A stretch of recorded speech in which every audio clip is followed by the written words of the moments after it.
नमस्कार विद्यार्थी मित्रांनो, आपण आहोत हडपसरजवळील राम टेकडी या ठिकाणी TCS आयॉन एक्झामिन सेंटर IBPSचं की ज्या ठिकाणी आज नुकतंच या ज्या शिक्षक भरती प्रक्रियेतील एक जी महत्त्वपूर्ण परीक्षा आहे शिक्षक अभियोग्यता चाचणी आणि त्या परीक्षेचा आत्ताच नुकताच 7वा दिवस संपन्न झालेला आहे। त्या 7व्या दिवसातील आजची ही दुसरी शिफ्ट की ज्यामध्ये विद्यार्थ्यांच्या आपल्याला प्रतिक्रिया जाणून घ्यायच्या आहेत लाईव्ह।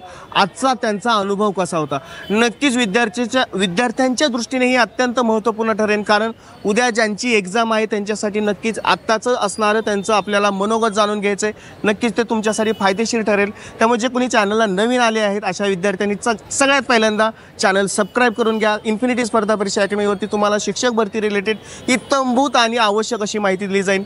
चला तर मग घेऊयात आजच्या आता संपन्न झालेल्या दुसऱ्या शिफ्टच्या विद्यार्थ्यांच्या लाईव्ह प्रतिक्रिया। चला लाईव्ह जातोय आपण।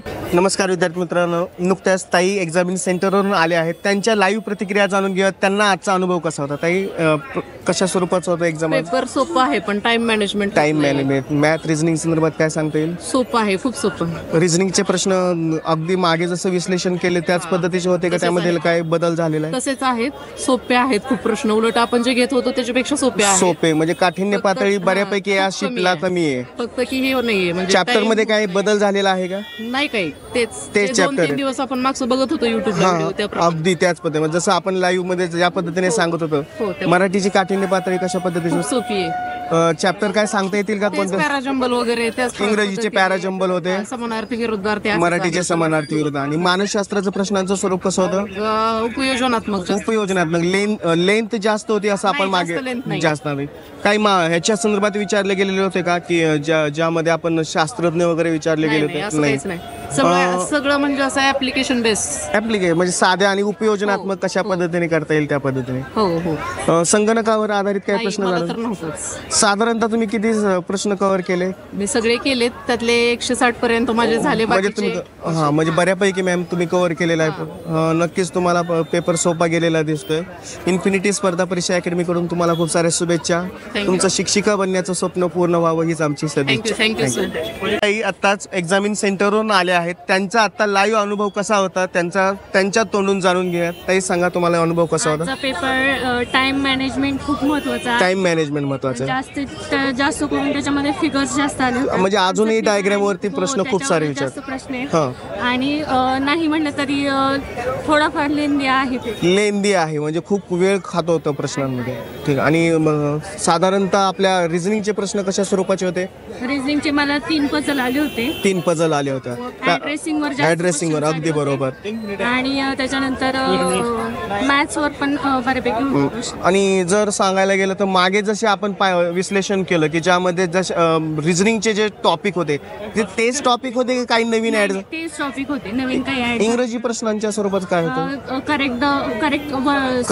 करेक्ट सेंटर होते, पॅराजंबल होते, फिल इन द ब्लँक्स होतं। एकंदरीत प्रश्नांची काठिण्य पातळी कशा स्वरूपाची होती?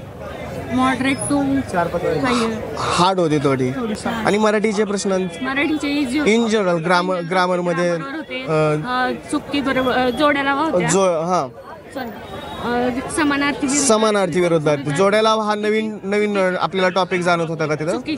चुकीचा शब्द ओळखायचा होता। म्हणजे त्यातल्या एक चुकीचा शब्द शोधायचा होता, चुकीचा शब्द शोधून त्याच्यावर करेक्ट शब्द टाकायचा। बरं। आणि मानसशास्त्राच्या प्रश्नांचं स्वरूप कसं होतं?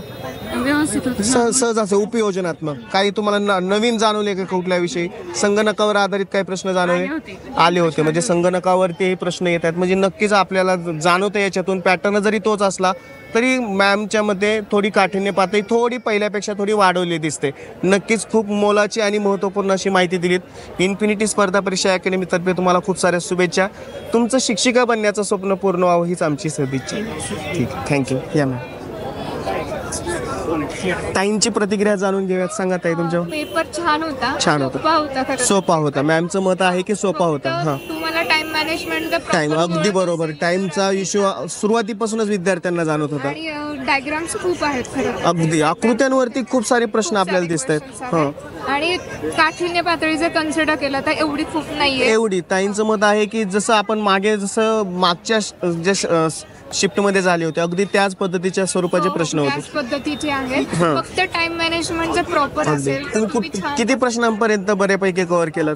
199 झाले. अरे वा, छान प्रश्न कव्हर केला. म्हणजे पूर्ण वेळेमध्ये केले आपण. शेवटचे काही जे आहेत म्हणजे साधारणतः शेवटच्या 10 मिनिटापर्यंत माझे झाले होते. बऱ्यापैकी झाले होते. शेवटचे एक तुम्हाला मराठी असेल, इंग्रजी असेल, मानसशास्त्र मराठी सहजासहजी सुटण्यासारखं. रिझनिंग प्रचंड छान हां, हां. होतं. जे डायग्राम्स आहेत रिझनिंग त्याच्यामध्ये वेळ जात होता का? त्याच्यामध्ये वेळ जात होता. तुम्हाला ते सिटिंग अरेंजमेंट वगैरे याच्या सोपं होतं. सोपं होते, सहजासहजी सुटण्यासारखं. अगदी सोडणार म्हणजे म्हणजे एका अगदीच एक first नवीन असा अनुभव आपल्याला मिळतोय. ताईंना बऱ्यापैकी प्रश्न इझिली सोडवता आलेले आहेत.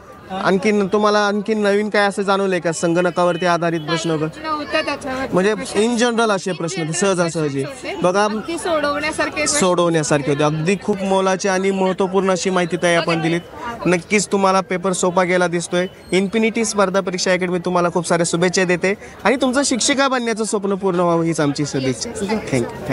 नुकत्याच ताई आलेल्या आहेत एक्झामिन सेंटरवरून. त्यांची प्रतिक्रिया जाणून घ्या. त्यांना आजचा अनुभव कसा होता? ताई सांगा तुमचं मत कसं आहे? पेपर म्हणजे खूप अवघड असं नव्हतं आणि खूप सोपंही नव्हता, मध्यम स्वरूपाचा अगदी, होता. अगदी, हां. ज्यांची खूप तयारी झाली होती चांगली त्यांच्यासाठी म्हणजे अतिशय सोपा पेपर होता. हो हो. मॅथ रिझनिंगच्या प्रश्नांचं स्वरूप कसं होतं? मॅथ रिझनिंग आलं होती चांगली, पण डाटा इंटरप्रिटेशनचं जरा वेळ नवीन एक चॅप्टर समजतोय डाटा इंटरप्रिटेशनवरती आपल्याला नवीन हां आणि पझल्स वगैरे भरपूर Puzzles. होते हां. आणि आकृत्यांचे वगैरे प्रश्न, कोडिंग डिकोडिंग पण भरपूर आले. कोडिंग डिकोडिंगवरती मॅथच्या संदर्भामध्ये काय सांगता येईल? मॅथच्या संदर्भामध्ये मध्यम स्वरूपाचं होतं. मध्यम होतं, म्हणजे जास्त आपलं ते- सोपं पण नव्हतं आणि जास्त हां, अवघड पण नव्हतं. सरळ व्याज वगैरे सहजासहजी सुटणे. वेळ जात होता खूप, वेळ डाटा इंटरप्रिटेशन जातो तिथं जात आणि होता. पझल्स वगैरे. पझल्स तिथं पण वेळ जात होता बऱ्यापैकी. मराठीच्या प्रश्नांचं मराठी सोपं आहे एकदम.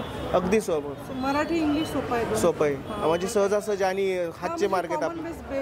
12वी पर्यंतचे बेस. अगदी अगदी. आणि मानसशास्त्राच्या प्रश्नांचं स्वरूप मानसशास्त्र थोडंसं तार्किकदृष्ट्या तार्किक म्हणजे विचार करून उत्तर लिहायचं होतं. वेळ जात होता का तिथं? अध्यापन संबंधित होतं ओके. आणि AI वर भरपूर प्रश्न विचारले. अरे वा, AI वरती विचारलं. बघा नवीन एक माहिती मिळते. AI टेक्नॉलॉजीवरती सुद्धा प्रश्न विचार.